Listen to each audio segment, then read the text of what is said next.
Hello, my name is Paul Riley, and I want to thank ATU for inviting us here today to talk about the exciting topic of certification.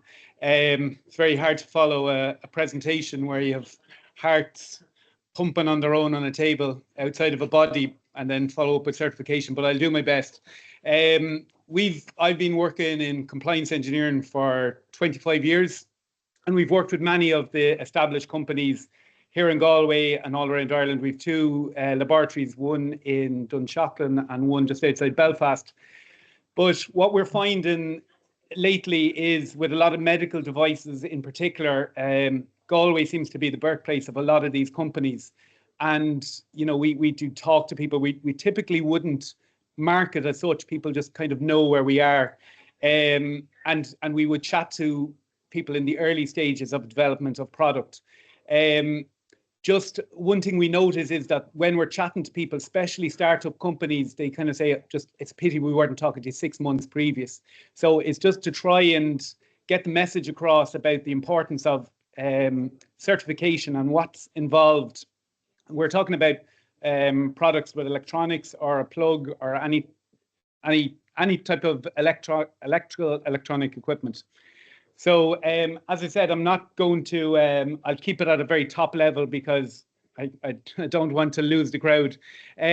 So basically, when we're bringing a device to market, we have a few things that originally we need to consider. One is evaluating the idea that you have, developing your prototype, finding the right market for your product. So again, a lot of this, what I'm talking about today is medical devices. But again, we work with anyone basically that's manufacturing in Ireland. So be it automotive, the likes of Thermo King we would deal with.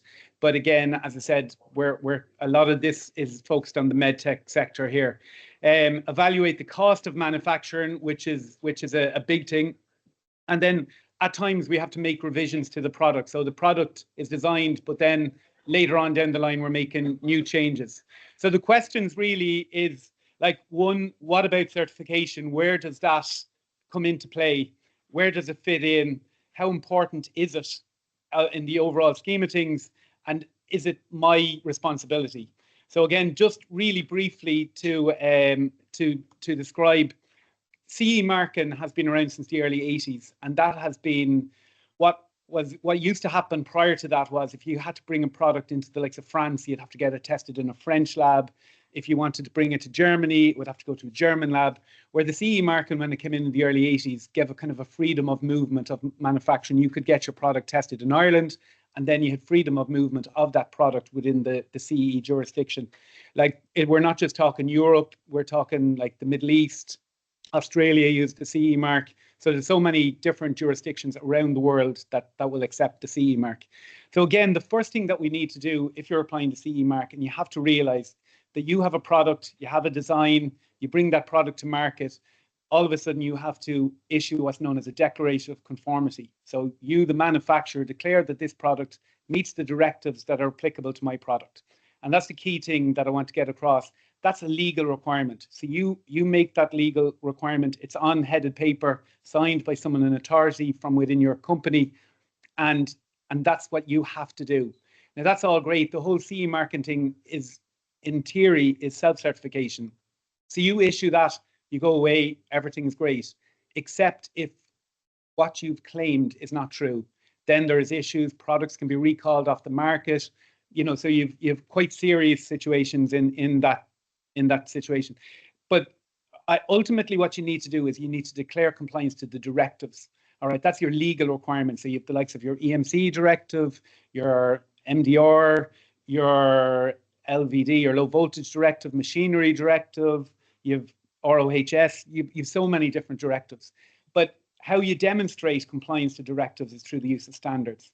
So for medical devices in particular, so again, the same testing really applies regardless of what your product is. But for medical devices, obviously, in most cases, medical devices have a, you know, they have a detrimental effect if things go wrong. It can affect clinical safety, issues like that. So again, the whole issue around regulation for medical devices is so important. In the US, we're talking about the FDA, and in Europe, you're talking about the MDR. And again, just see there the big, my font is fairly small there, but just again, in both situations, non-compliance in the FDA can cost millions of dollars, brand reputation and litigation if something goes wrong. Because obviously you're testing something that product could be connected directly to a patient. If something happened and that patient ended up injured or a fatality, you know, you're responsible, you know, so it could be the end of your company. And again, similarly like that in the medical device or in the EU, products taken off the marketplace, and that is quite common. So again, if we look at just a number of the testing directives that we do in CEI, one is safety, electrical safety, and that's probably the most key one because again, you're looking at different classes of devices. There's products that connect directly to the patient. So again, the electrical safety standard 60601-1, which is an international standard, that deals with things like earth leakage. You know, what would happen if, you know, temperature rises, things like that. Can my patient be hurt if my product is connected to that? So again, I suppose, look, that's the most important one. They're all important in their own right, but again, I suppose ultimately this can lead to a fatality or an injury. Ultimately, you know, so it's what happens if, you know, so you've certain clauses that you have to deal with to get over that. So what you would need is you need to get tested in a proper laboratory. So when I mentioned earlier on about CE marking being self-certification, probably in every jurisdiction except a medical device, because once you have a medical device, you need to get it approved via the FDA, and that's the likes of things that we can do in Dunshaughlin. Just EMC, another item is EMC is broken up into two areas: emissions and immunity. So again, if every product is underneath a certain limit line, well then everything can work harmoniously together. It's not going to affect another product. And then the offset of that is immunity. How does my product react if, you know, there's some sort of interference like ESD? You often see the signs on the hospital doors where please don't have your mobile phone, that type of thing. So you're testing your product if someone has managed to sneak a mobile phone in their pocket into the area. Is that piece of equipment, if it's a ventilator, for example, keeping a patient alive, you're going in to say hello and your mobile phone goes off, is that ventilator still working reliably? So again, that's your EMC directive. Again, other testing that you have to consider. Another one that's come to fruition in the last number of years, the radio equipment directive. So again, everything now, you know, connects up, and there's so many pieces of equipment now connects to apps, you know, like, and it's taking the pressure off the health services because, you know, you can do your own diagnosis at home. So you have an awful lot of products with Bluetooth, you know, cellular little modules that are connecting up to an app again. So in order to ensure that you meet that directive and that that piece of equipment will work in that jurisdiction, you have to ensure that it complies with the radio equipment directive, or in the US would be the FCC. So again, we've seen situations where someone will maybe buy a module in the States that's FCC compliant. So that means that it's able to work in a certain jurisdiction. It comes over here into Europe and they've different frequency bands and it doesn't work as well, or it causes interference. So that's a new thing.